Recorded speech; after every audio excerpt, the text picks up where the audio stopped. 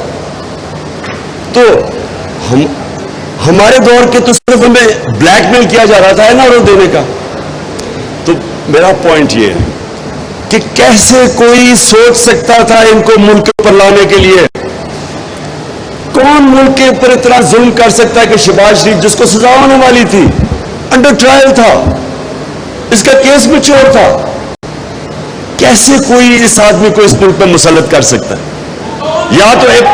یا تو یہ سمجھے, یا تو ہم یہ سمجھے کہ وہ شاید وہ یہ سمجھ رہے تھے کہ اتنا بڑا جینیس ہے یہ, کہ یہ اتنا بڑا صبح 7 بجے اٹھ کے آفس پہنچ جاتا ہے, یہ اتنا زبردست کام کرے گا کہ ملک کو اٹھا لے گا.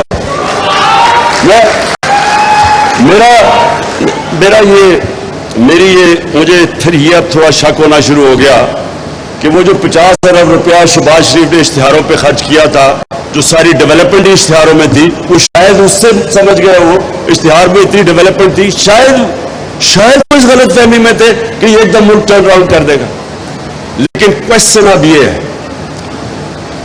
کون اس کی ذمہ داری اٹھائے گا کہ رجیم چینج کے بعد جدھر اب پاکستان اکنامک سروے کے اندر ساری فگرز دی ہوئی ہیں, آپ وہ پڑھ لیں تو اس میں ساری آپ کی فگرز ہیں, جو اس گورنمنٹ کی اکنامک سروے ہے اس میں ایک ایک فگر دی ہوئی ہے. پاکستان سارے ٹارگٹ سے ہم نے زیادہ اچیو کیا, پاکستان کی تاریخ میں سب سے زیادہ ٹیکس کلیکشن ہوئی ہے, ریمیٹنسز ہوئی ہے, اوورسیز پاکستانیز نے سب سے زیادہ پیسہ بھیجا ہے. ہماری جو اصل میں ملک تب ترقی کرتا ہے جب اس کی ایکسپورٹس اوپر جاتی ہے. نون لیگ کے 5 سال میں تو ایکسپورٹس شاید ہی اوپر ہلی نہیں, وہاں سے وہیں کی وہیں پھنسی ہوئی تھی, ہماری ریکارڈ ایکسپورٹس تھی.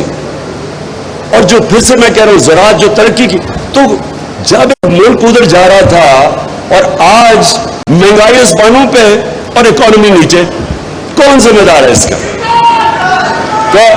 کون؟ جو ایک تو میں اس لیے کہہ رہا ہوں کہ یہ جو اگر ہم نے پاکستان میں اس طرح کی چیزیں آگے سے روکنی ہیں, یہ بڑا ضروری ہے. پریزیڈنٹ آف پاکستان نے سپریم کورٹ کو لکھا ہوا ہے کہ انویسٹیگیٹ کرے, وہ سائفر بھی بھیجا ہوا ہے کہ اس کے اوپر انویسٹیگیٹ تو کرے, اوپن انکوائری کرے اس کے اوپر, تاکہ آگے سے یہ چیزیں نہ ہوں, تاکہ ملک کم از کم ہمیں پتہ تو چلے کہ کون ذمہ دار ہے.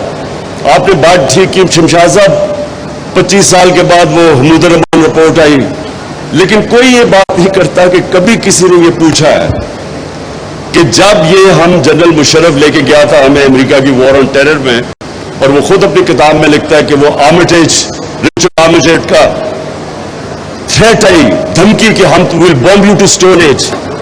ہم نے اس میں شرکت کی اور مجھے یاد ہے ہم پوچھتے تھے مشرف سے شروع میں کہ ہم کیوں اس جنگ میں شامل ہو رہے ہیں. تو ہر قسم کا ہم شامل نہیں ہو رہے ہیں، ہم صرف لاجسٹیکل سپورٹ دے رہے ہیں اور اس طرح کی باتیں کرتے تھے. کون اس کا کیوں نہیں اس کا جواب طلب کیا گیا کہ 80,000 پاکستانی اس میں مرا. خود گورنمنٹ کہتی ہے کہ 150 ارب ڈالر سے زیادہ ہمیں نقصان ہوا، 35 لاکھ لوگ نقل مکانی. آج بھی ہمارے فوجی شہادتیں دے رہے ہیں، وہی اسی کا فال آؤٹ جو آج بھی وہ دہشت گردی ختم نہیں ہوئی، آج بھی ہمیں قربانیاں دے رہے ہیں. ہمیں کیوں ہم گئے تھے ان کی جنگ میں؟ کم از کم یہ تو ہو کہ کیا ہمارے پاس کوئی چوائس تھی؟ کیا ہم اور طرح جا سکتے تھے؟ لیکن وہ میں پھر سے بات ہوں کہ جب ہم ملک میں یہ فیصلہ کر بیٹھے کہ ہمیں جو بھی وہاں سے حکم آئے گا ہمیں ماننا پڑے گا، جو مجھے پتا ہے کہ یہ ہماری رولنگ ایلیٹ کا یہ ذہنوں میں پڑا ہوا ہے، وہ سمجھتے نہیں ہے ویسٹرن مائنڈ کو. میں یہ سمجھتا ہوں کہ میرا ان سب سے بہت بہتر انڈرسٹینڈنگ ہے مغربی سوچ کی. ٹائم بھی میں نے گزارا اور سب کچھ، اور اندر سے ان کے لوگوں کو جانتا ہوں. میں یہ سمجھتا ہوں کہ یہاں ایک غلط فہمی ہے کہ جب ہم ان کے سامنے ان کی ہر بات مانتے رہیں گے وہ ہمارے ساتھ اور دوستی کر لیں گے. انٹرنیشنل ریلیشن میں کوئی دوستی نہیں ہوتی، انٹرسٹ ہوتے ہیں. آپ ان کے انٹرسٹ سرو کرتے ہیں، وہ دیکھتے ہی ہیں. اور یہ ٹامی فرینک کی ایک کتاب ہے، اس میں وہ ایک پیراگراف ہے، اس میں لکھتا ہے کہ we knew Musharraf was vulnerable so we kept pushing him to do more. ایک لکھتا ہے ایک مائیکل شور جو سارے ایریا کا CIA چیف تھا، وہ بھی پڑھنے والا، اس کا ایک آرٹیکل ہے ہفنگٹن پوسٹ میں 2008 کے قریب. وہ کہتا ہے کہ مشرف سے اتنے ہمارے امریکنوں کے اتنے ڈرٹی کام نہ کرواؤ، یعنی وہ کام نہ کرو اگینسٹ پاکستان نیشنل انٹرسٹ، ملک کے مفادات کے اگینسٹ اس طرح کے کام نہ کرواؤ کہ یہ ہمارا اتنا بڑا اعلی ہے، یہ پاکستانی لوگ اس کو ہٹائی نہ دیں. یعنی وہ، اور وہ کہہ رہا ہے کہ قبائلی علاقے میں اس نے سول وار کروا دی، وہ لکھتا ہے اس میں، اور اس نے پھر لوگوں کو اپنے خلاف کر دیا ہماری خدمت کرتے ہوئے. تو ہم یہ بار بار ثابت کر رہے تھے کہ جی یہ ہماری جنگ ہے اور یہ اور وہ. تو کبھی اس کے اوپر ہوا ہے ایک ملک کتنی بھاری اس کی قربانی دے، اس کے بعد ایک لفظ اپریسیشن کا نہ امریکنوں سے جن کے لیے قربانی دی ہے. بلکہ اس کے علاوہ آپ دیکھیں ہر وقت کے two face double game Pakistan, یعنی برائی سنی ہماری. تو کیوں ہم نے کبھی اسیس کیا ہے کہ اتنا بڑا ملک کو نقصان پہنچا؟ اور اس کی بھی یہ وجہ تھی کہ جو لوگ اس میں ملوث تھے، جو لے کے گئے تھے، وہ چاہتے ہی نہیں انکوائری. اور آج بھی جو طاقتور ہے، وہ جو بینیفیشریز ہیں یہ جو رجیم چینج کے، وہ کوئی نہیں چاہتا کہ انکوائری ہو اس کے اوپر. لیکن انکوائری اس ملک کے مستقبل کے لیے ضروری ہے. اگر ہم یہ چپ کر کے ایکسپٹ کر لیں گے کہ باہر سے، اب دیکھیں ان کا کیا انٹرسٹ ہے، ان کا تو سمپل انٹرسٹ ہے. ان کا انٹرسٹ یہ ہے کہ پاکستان میں پھر جی حضور کرنے والے لوگ آ جائیں، اور ان کو سوٹ کرتا ہے. آپ سارے امریکن رجیم چینج دیکھ لیں، کرپٹ لوگ ان کو سوٹ کرتے ہیں کیونکہ وہ پلائبل ہوتے ہیں. اپنے ملک میں کوئی ضمانت پہ ہو، آپ اس کو چپڑاسی بھی نہیں رکھوا سکتے. ان کے ملک میں کوئی نوکری ڈھونڈ کے دکھاتے ضمانت پہ آدمی، وہ اتنی اسٹرکٹ ان کی مورل سٹینڈرڈز ہیں. ہمارے ملک میں وہ اس لیے یہ پریفر کرتے ہیں کیونکہ ان کو پتا ہے، ان کو سارا پتا ہے کہ ان کے پیسے کدھر پڑے، اور ان کو پتا ہے کہ یہ کنٹرولبل ہے. سو وہ تو چاہتے ہیں ایسے لوگ ہیں کہ بجائے فتح کرنے کے ہر چیز پاکستان ان کی مان لے. ہمارے انٹرسٹ میں کیا ہے؟ کیا ہمارے انٹرسٹ میں ہے کہ اس طرح کے چور اوپر بیٹھ جائیں؟ اگر آپ نے کسی ملک کو تباہ کرنا ہے، آپ کو یقین کرو کسی دشمن کی ضرورت نہیں ہے، اس طرح کے چوروں کو اوپر بٹھا دیں. اور آپ کے سامنے ہے کون سی قیامت آ گئی ہے 2.25 مہینے میں کہ سارا پاکستان کی اکانومی نیچے چلی گئی ہے. کون سا اتنا بڑا؟ ہم 2.5 سال IMF کے پروگرام میں تھے، تو ہمیں کیوں نہیں پریشر انہوں نے ڈالا یہ کرنے کے لیے جو آج یہ کہہ رہے ہیں کہ جو IMF نے یہ کروا دیا تو ہمیں کرنا پڑا، اور پھر ہمیں بلیم کر رہے ہیں کہ ہماری وجہ سے. تو اگر ہمیں اب ذمہ دار ٹھہرا رہے ہیں تو اتنی محنت کر کے حکومت ہٹائی کیوں آپ نے؟ ہمیں رہنے دیتے، ہم ذمہ داری لے لیتے. تو پہلے آپ نے ایک غلط کام کر کے حکومت اور پھر ذمہ دار ہمیں ٹھہرا رہے ہیں. اور فگرز ڈینائی نہیں ہو سکتی. پاکستان اکنامک سروے میں ساری فگرز ہے کہ کدھر پاکستان تھا اور آج کدھر پہنچ گیا. تو میں آخر میں وے فارورڈ بتاتا ہوں. دیکھیں اس کا صرف ایک ہی راستہ ہے. کوئی اور چیز کریں گے ہم اپنے ملک کو مزید اور دلدل میں پھنساتے جائیں گے. اس ایک چوروں کے یہ ٹولے کو اوپر مسلط کرنے کے لیے جو حکومت اب چیزیں کر رہی ہے یہ صرف اور صرف ان کو اوپر رکھے گی سارے ملک کے اداروں کو تباہ کر کے. ملک جو ہوتے ہیں وہ چلتے ہیں اداروں کے اوپر اور ادارے چلتے ہیں رول آف لا پہ. جب آپ ملک کے ادارے اور رول آف لا تباہ کریں گے تو اصل میں آپ ملک کا مستقبل تباہ کرتے ہیں. اب ان کو اوپر رکھنے کے لیے رول آف لا بھی تباہ ہو رہا ہے.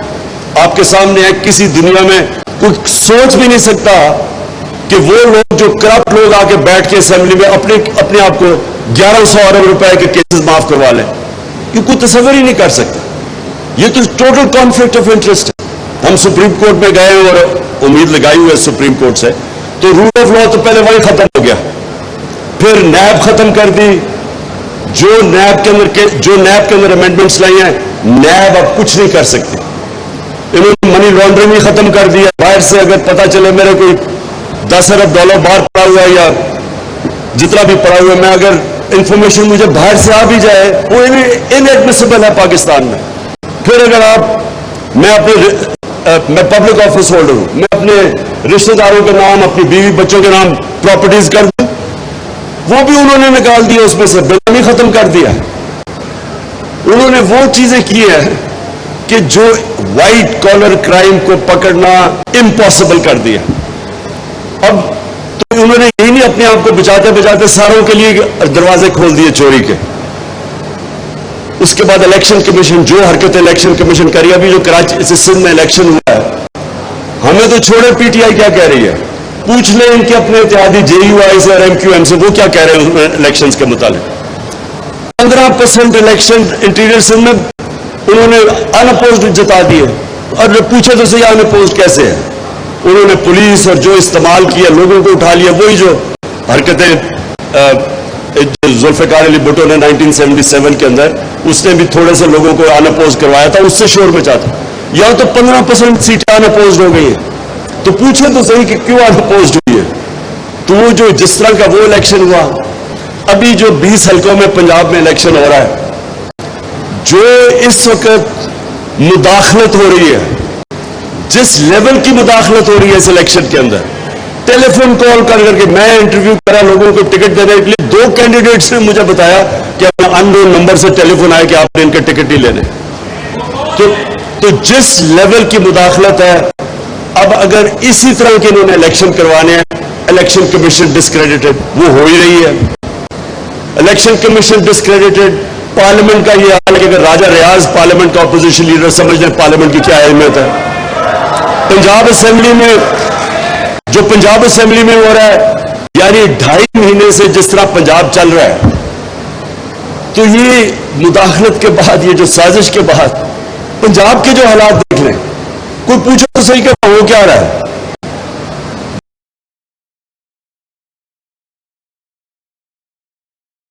سپریم کورٹ میں جا رہے ہیں کے اوپر کہ حمزہ کیسے چیف منسٹر بن سکتا ہے. اب انہوں نے کہہ دیا اس کی الیکشن ہی غلط ہوئی ہے, تو چیف منسٹر کس پہ ہے. تو ساری جو چیزیں ہو رہی ہیں, نہ اسمبلیز فنکشنل ہے, نہ اس کی الیکشن کمیشن کے اوپر کسی کو اعتماد ہے. وہ ساری انجینئرنگ کا ہمارے 500 سیٹس سیدھا قانون تھا کہ جناب جیسی ہماری کچھ نئے آگے آنے چاہیے وہ آئی میں وہ 3 ہفتے لگا کے اس کے ہائی کورٹ سے فیصلہ ہے کہ یہ 5 ریزرویشن جو پی ٹی آئی کو اب تک بیٹھے ہوئے مل ہی نہیں رہی. اتنی لیول پہ جا رہے ہیں یہ انجینئر رہی ہے. اس سیٹ اپ کو انجینئر کرنے کے لیے نہ الیکشن پروسیس پارلیمنٹ میں نے کہہ دیا. پھر جو میڈیا کے اوپر جس طرح کی وعدات ہو رہی ہے یہ بھی انپریسیڈنٹڈ ہے. میڈیا کو دبانے کے لیے, آوازوں کو دبانے کے لیے, تو کوئی کامیاب نہیں ہوگا.